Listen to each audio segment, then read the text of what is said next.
Next guest, he's got some ideas. Leo Hindrey, he is a managing director of InterMedia Partners, and he was the former CEO of TCI Communications, AT&T Broadband, and Global Crossing. Leo, it's good to have you. Thanks so much. It's nice to be back. What are some of the ways to get people back to work? I thought this stimulus package was the program. The problem right now, to back up just a bit, Pimm, is that the hole is about twice as deep as we're talking about. And just within the last 2 to 3 weeks, I think there's been a pretty general acknowledgement that the numbers we've been fed by both administrations, both parties for a number of years have always been a little misleading. Right now, they're a lot misleading. I argue that the unemployment rate is not 10%, it's closer to 20. Argue that there aren't 15 million women and men unemployed, there's 30 million. And the reason the numbers are actually right, and the national press is starting to tumble to it, is both parties back in 1947, Pimm, decided that they were going to just not count all the number. And it was politically sort of a third rail. In the worst of recessions since 1947, that uncounted number's never been more than a third of the counted.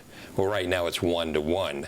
So Jeffrey Sachs and others have been writing ably about the predicament, but the predicament is sort of a 2x problem. And so the immediacy of the issue is now apparent to a lot of people.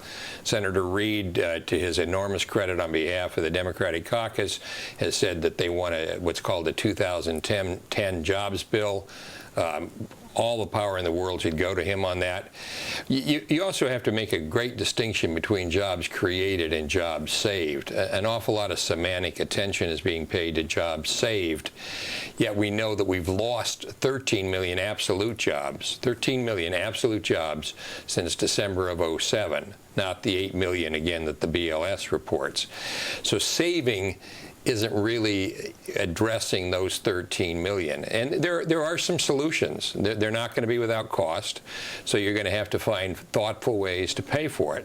I don't think you can politically call it second stimulus. I think that's, again, a bit of a third rail. But infrastructure, Pimm, we've always known is incredibly immediate. We've got about 3.5 to 5 million young people who are included in this number. Lots of great programs in the past, VISTA, CETA, all the way back to President Roosevelt's CCC. There are mechanisms in place that target the youth quite well. We haven't exercised them, but they're out there. And we also have to be very much more sensitive to the predicament. And we have a really unfair trade system. We're losing most of these jobs to China, and as China recovers, we don't, and we're losing, in effect, more. So we have to be tougher on China by a factor. Well, indeed, I had Joseph Muse on from Belmont Partners earlier. We're talking about the Chinese domestic stimulus package. They have a buy China component to their stimulus package. 20 nations 3 weeks ago met in Pittsburgh, the G20. 19 of them have what's called a buy domestic program. One notably does not, which is the United States. But the one that is of greatest moment is, as your prior guest mentioned, is the one in China. May 16th, China announced for its central government and all of its provinces 100% buy Chinese. We even put the issue forward. And again, people who are listening tonight should not believe that we're talking about anybody's individual purchases. We're simply talking about the federal government's purchases, about 20%, frankly, of our GDP. We're the only one of the major developed nations and China that doesn't give preference to the American worker, the American manufacturer, the American producer. But as someone that has experience running a major corporations, what's it going to take to implement these, in your description, creative but time-tested solutions to creating jobs?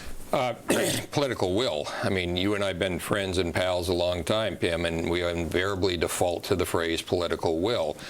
Right now, I think there is the will. I think the off election last week, or about 10 days ago now, the magnitude of these numbers. The political will is there. I think where we got a little awry, to say the least, is that we paid an awful lot of attention, understandably, to health care. Perhaps we should have paid initial attention and most of our attention to restoring our domestic economy. All right. Well, obviously a topic that is not going away anytime soon, and we look forward to having you back on this topic. Leo Hindrey of InterMedia Partners, thank you very much for joining us and giving some insight into the world of jobs.